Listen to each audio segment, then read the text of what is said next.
Businesses in East Africa are beginning to grapple with high costs of operations. That's as authorities begin to enforce new excise duty rates in their 2021-22 budgets. The cost of airtime and internet data has risen by more than 10% as governments seek additional financing to fund their burgeoning budgets. CGTN's Nick Mudimba reports on the situation in Kenya. High cost of doing business in East Africa region is now becoming the norm after an increase in digital charges such as cost of airtime, mobile money transactions, calls and texts.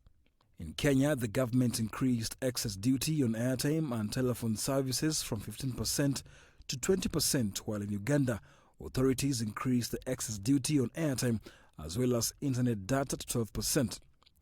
And it's not different in Tanzania as the government introduced a 17% excise on airtime.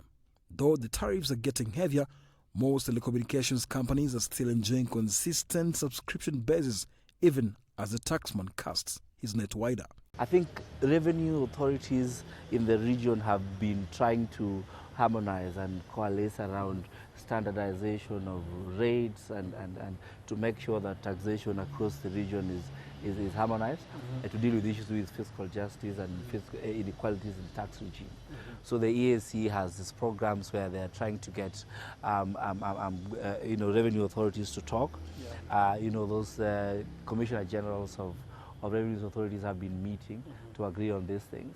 But there are also programs. I think at the continental level, there is the Africa Tax Administration Forum that's been working with revenue authorities across the region on how to make the regimes better. Kenya's leading telecom provider Safaricom has a net worth of $10 billion and market capitalization of $598 million, which is the largest in East Africa.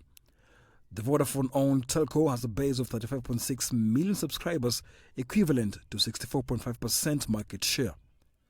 Airtel Kenya Limited, a subsidiary of Airtel Africa, is the second largest telecommunication services provider in Kenya. It has an estimated 16.2 million subscribers of the total 59.8 million subscribers in the Kenyan market, equivalent to 27.2% market share. Airtel's market share has been rising steadily over the last few years. MTN Uganda is the largest telecom company in Uganda, with 14.2 million subscribers, accounting for 55% market share.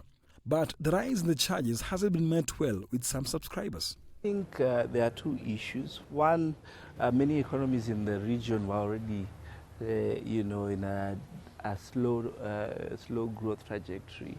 Revenue authorities were already experiencing, they were not beating targets. So there are already revenue deficits. So many countries were actually going that direction to see new areas or to broaden the tax base, to see where they could find areas that they can tax, and therefore this area of the digital economy was already coming up, and people were learning from other areas, other regions of the world. The new digital tax will now trickle down to the common citizen. That means they'll have to dig deeper in the pockets to service their digital lifestyles and operations.